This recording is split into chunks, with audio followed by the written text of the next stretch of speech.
So you've decided to make a personal change with hypnosis. Maybe you want to quit smoking, handle stress, get over fears like fear of public speaking, flying, a bad relationship. Maybe even you want to get more confidence generally, or handle pain.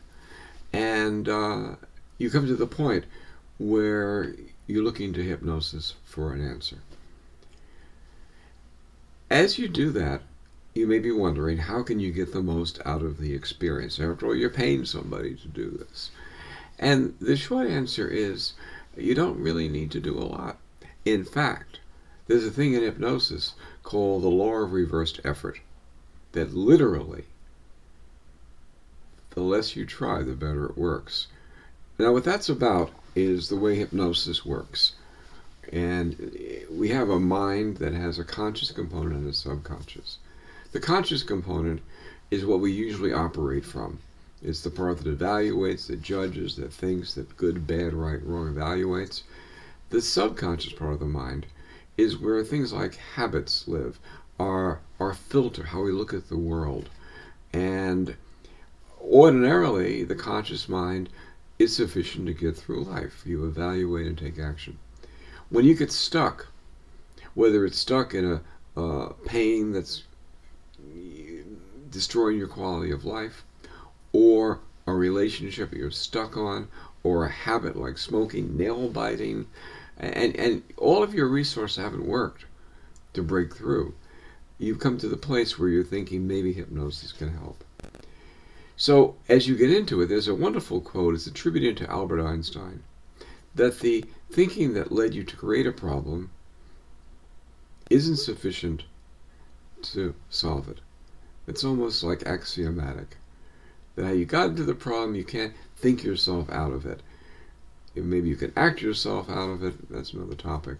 But as you go into hypnosis, there are a couple of things, two major things to keep in mind.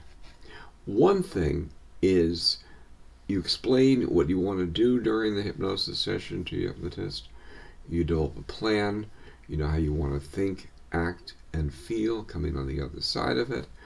And once you've communicated that to the hypnotist, and you and he or she are on the same page, the next thing is to simply allow it to occur. Expectations will damage the entire process. This thing we have called the analytical mind, this functioning factor, is always questioning. So if you go into hypnosis thinking about the way it should be, you'll be evaluating and therefore disempowering the session. You'll be keeping yourself away from a good depth of hypnosis by asking yourself, am I there yet? Is this working? Is this what I expected it to be? What you can hope for in hypnotism, and often occurs, is the unexpected. That suddenly you look for that pain is not there. Or you look for the familiar resentment in a relationship, and it's not there. You find yourself not thinking about something like smoking, or some other habit that has started to affect your life, and it's just not there. Or if it is there, you quickly move on to something else. These phenomena occur as unexpected results. If that's making sense, it's a paradox. You're going to hypnosis because you want relief. But when a relief comes, it's going to occur almost as if as a gift, right? So that's one thing, is not to let your expectations limit your experience. The other thing about expectations is maybe you know somebody that's been to hypnotism and they had a certain type of experience. The degree to which you expect what they had is the degree to which you'll hold yourself back. If somebody went to a hypnotist and they had incredible time compression, a 45-minute session seemed like it was 5 minutes, and you're looking for that, I can almost promise you it won't happen. If somebody went to a hypnotist and they experienced a sense of lightness, and you're looking for a sense of lightness and floating, I can almost guarantee it won't happen if you're looking for it.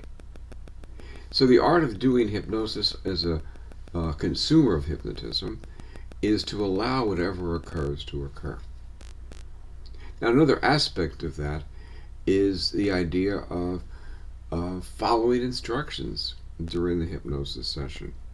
A hypnotist might mention visualizations, might suggest to think about something, to imagine, say, a pleasant country scene or something.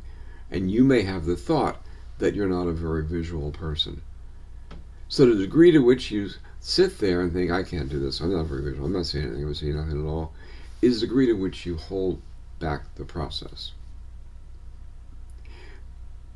One way to counter that, if you're a person that doesn't automatically or naturally see things in your imagination, is to simply repeat in your mind the words the hypnotist is saying.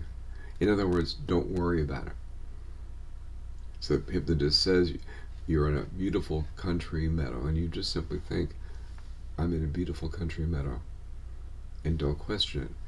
The debating society mindset does not belong in hypnosis.